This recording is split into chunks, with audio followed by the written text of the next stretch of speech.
You want to see him lie? Because today, Senator Rand Paul gave a big speech. It got lots of press.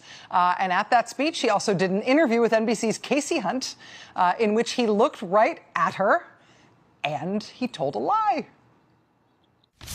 You noted in your speech that you support the Civil Rights Act, but specifically, do you think that private businesses should be allowed to discriminate based on race? No. So you've changed from when you said before you were concerned about that title? Never said before. So you're not concerned about any of the titles in the Civil Rights Act anymore? No. Okay. That's not true. Rand Paul repeatedly, and not that long ago, and on tape, in multiple settings, has, in fact, insisted that there were parts of the Civil Rights Act that he was not down with.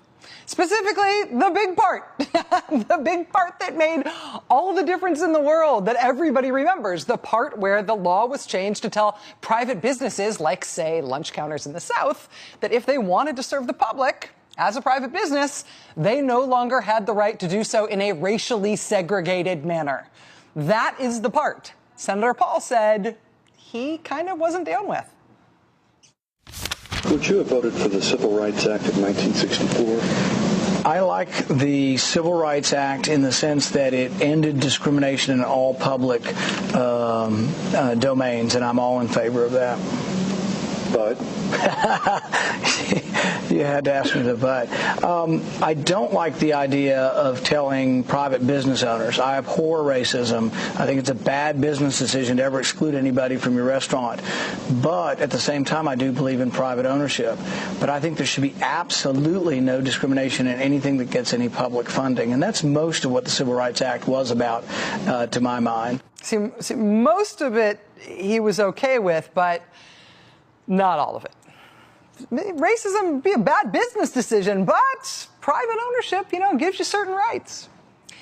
And Rand Paul didn't just admit that once accidentally to me on this show, or another time accidentally to the editorial board of his hometown paper.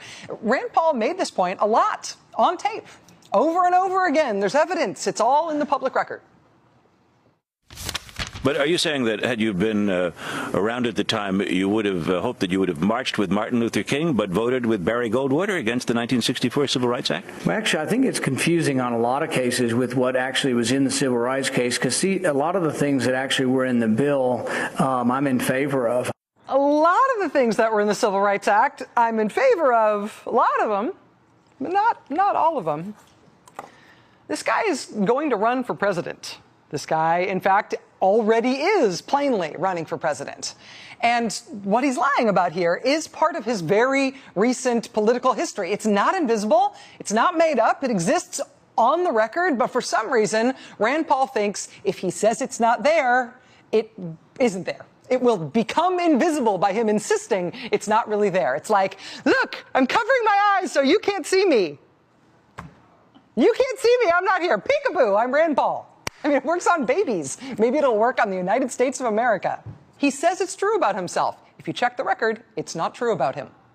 On the Civil Rights Act, honestly, Rand Paul probably could get more credit, could get more political capital out of this issue if he just acknowledged that he used to be against part of the Civil Rights Act. He used to oppose anti-segregation laws applying to private businesses, but now he has changed his mind on that. Now he sees that he was wrong. Here's why he changed his mind. Here's why other people should change their mind about that too. If there is anybody else left in America who's not against the desegregation of lunch counters in the South, I mean, he could get more out of it politically if he was honest, I think, and acknowledge that he, until very recently, was against the most important parts of the Civil Rights Act. But instead, he's just lying and saying, he was never against it.